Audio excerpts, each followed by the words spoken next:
뭐든지 꾸준한 게 좋습니다. 꾸준한 소득, 꾸준한 월세, 꾸준한 배당 수익이 훨씬 더 안전하고 현실적이다라는 이야기를 드리고 싶습니다. 뭐 큰 시세 차익, 한 방에 크게 들어오는 것, 이런 것들을 바라고 기대기만 하다 보면 삶이 우울해지고 좋아질 수 없다라는 겁니다. 우리는 꾸준히 매일 항상 소득이라고 해서 들어오는 것들을 소중하게 생각해야 됩니다. 100억 부동산이 있다. 저거 팔아가지고 50억을 더 남길 수 있다. 이런 생각보다는 뭐 비록 1억짜리 집이지만 5천만원짜리 집이지만 월세가 30 나온다. 40 나온다. 이게 훨씬 더 의미가 있겠다라는 겁니다. 항상 이제 소득을 창출할 수 있는 그런 자산을 갖는 쪽으로 관심을 좀 갖는 게 좋겠다라는 겁니다. 점점 더 우리의 삶이 이제 소득을 기반으로 한 이제 사회로 바뀌어 간다라는 겁니다. 기존의 부동산은 부동산 감정 가격을 가지고 대출을 해줬습니다. 이제는요, 그렇지 않다라는 겁니다. 그 사람의 소득이 얼마냐, 그 사람의 나이가 지금 몇 살이냐, 앞으로 얼마나 몇십 년을 일을 해서 소득을 확보할 수 있냐 없냐, 이런 것들을 보고 금융권에서 그 사람에게 대출을 해준다라는 겁니다. 그럼 뭡니까? 매달 꾸준히 나에게 쓸 수 있는 안정적인 돈이 생기는 것, 그것만큼 감사하고 고마운 일이 없다라는 겁니다.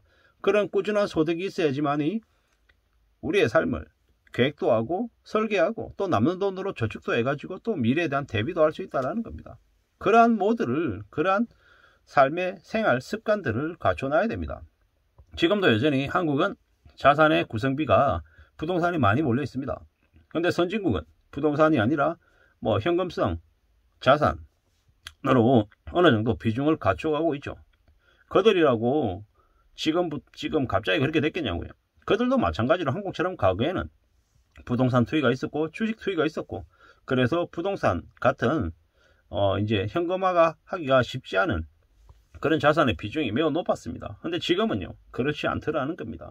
그들이 바뀌어온 건 우리가 앞으로 바뀌어질 모습이다라고 생각을 해도 하나도 이상하지 않다라는 겁니다. 앞으로 우리는 어떻게 해야 됩니까?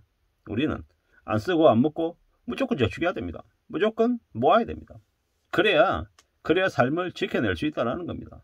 공부하고 일하고 성실하게 살고 또 저축하고 이렇게 살면 어떻게 됩니까? 삶이 안정적이 될 수 있다는 겁니다.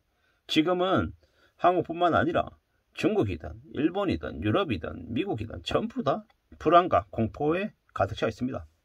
왜겠습니까? 왜? 그동안 코로나 팬데믹 이후에 너무 많은 빚을 진 거죠. 사람들이 인위적으로 살아갈 수 없다 보니까 억지로 정부에서 돈을 찍어서 사람들에게 뿌렸단 말이죠. 그랬던 탓에 지금 이제 서서히 그 빚을 갚아야 될 시기가 온 거예요. 쓸 땐 좋았죠. 근데 파티가 끝나고 나면 누군가는 영수증 그 계산서를 지불해야 되는 거거든요. 이제 그 시기가 온 거다라고 보면 맞죠. 앞으로 극도의 혼란으로 젖어 들어간다라고 보면 맞습니다. 지금의 정부는 뭐 그냥 나몰라라고 2024년 총선 전까지 그냥 이 상태로 갈 생각이죠. 막장으로 간다라고 보면 맞습니다. 그래서 더욱더 삶을 지키려고 하고 가족을 소중하게 생각하는 사람들은 안전을 추구하면서 지내야 됩니다. 함부로 남하고 비교해서는 안 된다는 겁니다. 이미 경제적인 파멸의 시간이 시작됐습니다. 더 조심하고 더 돈을 겁내야 되는 시기입니다. 남의 돈을 공짜로 발해서도 안 됩니다. 남의 돈을 공짜로 발하면 거지 건성이 생기고 그 남에게 끌려다니는 가능성이 매우 큽니다. 그렇기 때문에 함부로 누군가에게 밥 얻어먹을 생각, 커피 얻어마실 생각 안 하는 게 좋겠습니다. 그보다는 차라리 내가 사주고 차라리 거리를 두고 지내는 게 훨씬 낫겠다라는 겁니다. 지금 우리는 삶이 점점 불안해지고 있는 상황입니다. 시국입니다. 정말 절약정신을 갖춰야 됩니다. 내 인생은 내가 책임지는 겁니다. 세상이 만만하지 않습니다. 그렇기 때문에 더 낮은 자세로 지내야 되고 건강도 챙기고 다른 사람도 조심해야 됩니다. 쉽게 믿으면 안 됩니다. 뒤통수 맞는 경우가 많습니다. 내가 생각했을 때 저 사람이 나에게 뭔가 안 좋은 생각을 가지고 있고 나를 뒤에서 험담하고 나에게 되게 좋은 사람이 아니다라고 하는 게 느껴지는 사람은 되려 크게 나에게 큰 화를 입힐 사람은 적어도 아닙니다. 문제는 뭐냐?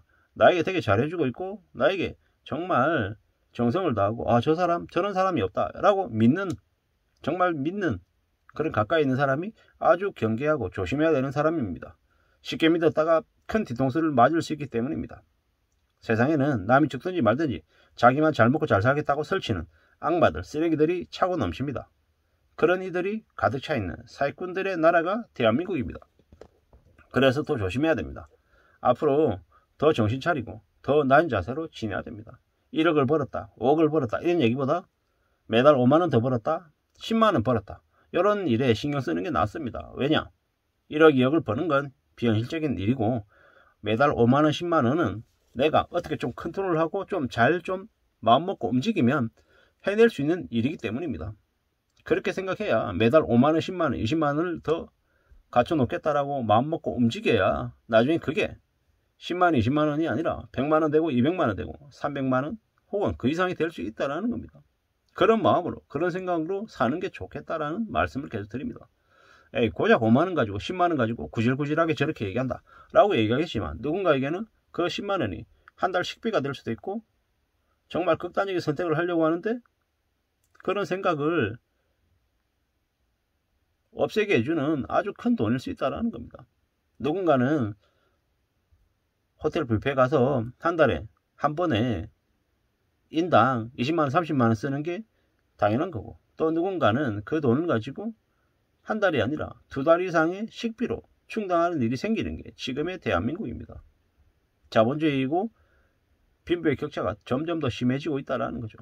그렇지만 부자 쪽에 쓰고 싶은 마음은 항상 누구나 다 있지만 현실을 직시하고 현실에 맞는 삶을 이제 살 공리를 해야 될 것 같습니다.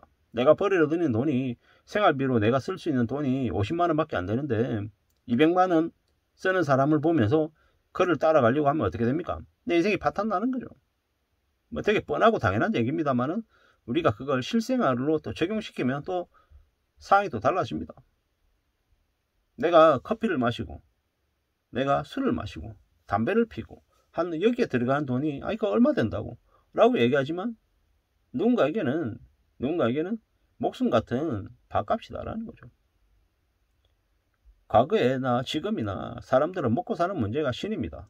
먹고 사는 문제를 해결해주면 그가 중국인이든 미국인이든 영국인이든 상관하지 않는다라는 겁니다. 근데 우리의 돈을 빼앗아가는 이는 가족이 됐건 부모가 됐건 자식이 됐건 철저히 멀리해야 될, 겁내야 될 적이다라고 생각하면 맞습니다.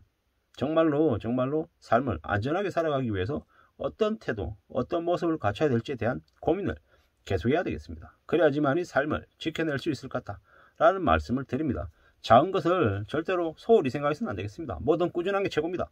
꾸준한 월급, 월세, 배당 수익, 채권이자 이런 것들을 관심 가지고 하나씩 둘씩 내 걸로 삼는 게 좋을 것 같습니다. 감사합니다.